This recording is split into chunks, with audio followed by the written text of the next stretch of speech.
Okay, so this is the supporting psychological knowledge section of the self-care module. So to be able to improve your overall health and live a more balanced and peaceful life, you must be willing to care for yourself and see yourself as worth caring for. Self-love and self-respect require self-care. Without self-care, we end up burned out and drained of energy, which can make life pretty miserable. We cannot pour from an empty cup, so to be able to serve others and perform our daily responsibilities, we must be able to fill our own cup first.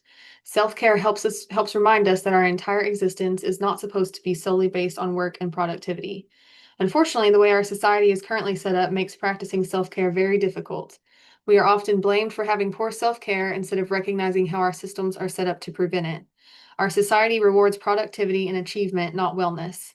If we aren't constantly productive, we are made to feel lazy and not hardworking enough. This puts us in a constant state of feeling like we never have enough time and are never doing enough. This societal programming has been passed down over the last several generations and has led to many of the chronic illnesses and disorders we see today. However, the more we do what we can to take care of ourselves, the more we can collectively change these systems over time. We blame society, rightfully so, and yet we are society. So practicing our own self-care as much as we are able not only improves our lives, but helps change society over time. There are many aspects of self-care that impact health, and some examples are listed below. So for psychological or mental and emotional self-care, first, we want to prioritize your mental and emotional wellness by practicing daily mindfulness and gratitude and learning how to understand and regulate your emotions. A good skill for this or good tool for this to learn these skills is what we call DBT or dialectical behavior therapy. And I have listed a link to a website you can go to where they have like really short videos that break down all the different modules and skills like distress tolerance and mindfulness and emotional regulation. That's included in DBT, and it's easy to learn that way if you're interested in getting started on that.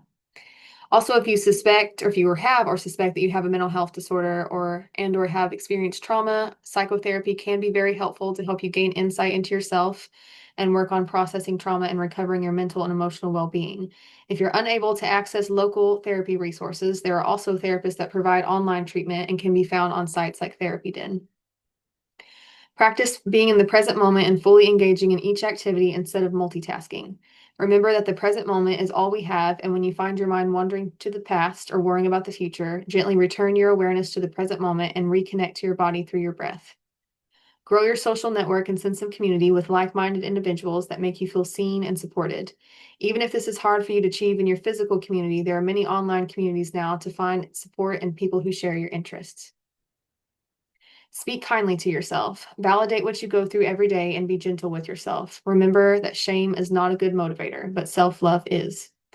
Make time for self-reflection.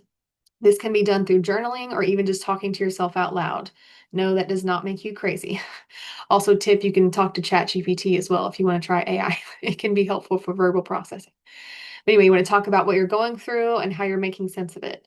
Vocal and written expressions helps our brain process information better.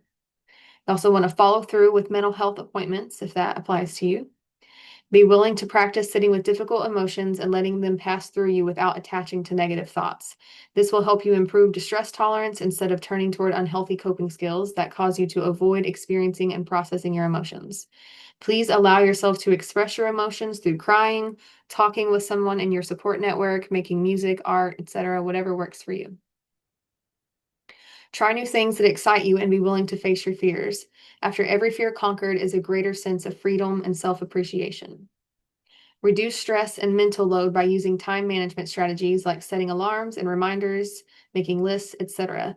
This will give you more peace knowing that you will be able to be on time for things more and you won't have to hold everything you need to do in your mind, which leads to overwhelm. That's especially helpful for us ADHDers.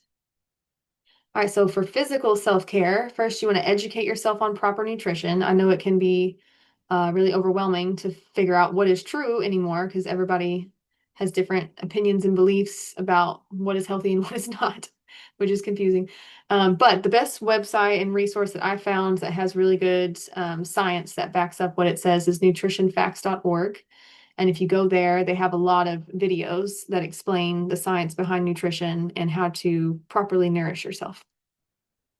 Next, you want to practice good sleep hygiene, and to figure out how to do that, I've also linked a website there that gives you tips on how to make sure that your sleep schedule is more regulated. You want to engage in joyful movement as often as you can and let go of the concept of exercise if that's a block for you. Just focus on finding what feels fun. Examples include dancing, yoga, walking and jogging, playing sports, stickball if you have access to it, biking, hiking, swimming, etc. We want to drink plenty of water, at least 64 ounces a day, and get a water purifier if you are able. Allow your body to rest when it needs to. Rest is productive, not lazy. The human body requires rest to function properly. Set boundaries with work and other activities that keep you from being able to meet your body's needs when possible. It's okay to say no to people and events to be able to take care of yourself. Also, follow through with medical appointments. Go outside and put your bare feet on the ground when possible. This may seem unnecessary or strange, but it is just science, as we've talked about before. Below is a good explanation of what it is and why it works. The earth is basically a giant battery pad for us to regulate our energy with, and it has amazing health benefits, such as reducing inflammation in the body. And lots of people have inflammatory conditions at this point. So why not use the free resource that's right outside your home? And then last but certainly not least is spiritual self-care. So we want to spend time in nature and unplug from technology. Humans were not made to be glued to technology inside of boxes all day. So go outside when you can and just appreciate nature without distraction. Meditate outside when possible. Discover what brings you joy and read inspirational material. Do things just for fun that aren't productivity focused. Practicing a religion can be a wonderful spiritual self-care practice, but being religious does not necessarily equal being spiritual. So adding in other spiritual practices can help enhance religious practices. Connect with your sense of purpose every morning before you start your day. Remind yourself what you are fighting for and how you can show up for yourself and your loved ones each day. Engage in activities that allow you to feel connected to something bigger than yourself, like volunteer work or joining a community that fights for social change.